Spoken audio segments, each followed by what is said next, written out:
फुसफुस करायला का बाजिंद्यानो? माय कुंदाबाई तुम्ही कधी आला म्हणून विचाराल ते. मी आल्यापासून तुमच्या बुडाला आगच लागली आहे ग. आवय कुंदाबाई इकडे कुठे हिंडायला? तुझा तर बोकात थंडू लागत शांती आहे. अगं बघ दाड एक बार झालं दोन बार झालं कोंबडी फडफड करायला फडफडत करायली. हे ग हँड का कुंदाबाई तुम्हाला. माय मी तुमच्या जागी असते तर हिला दाखवलीच असते. ही की मग माझ्या जागेवर.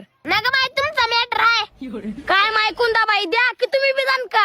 अगं हिच्यात काय दम आहे का? थांब मी आज देते. शांत उक्कान्यात. हा ऐका हिंदी मध्ये बायकोच्या भावाला म्हणते साला.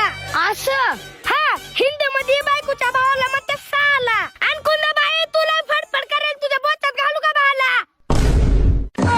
पण मी बेजार झाले डोकं लागलं ठणकाया डोकं लागलं ठणकाया डोकं लागलं ठणकाया ग माझ्या जीवाला येतय बया डोकं लागलं ठणकाया ग माझ्या जीवाला येतय बया बया बया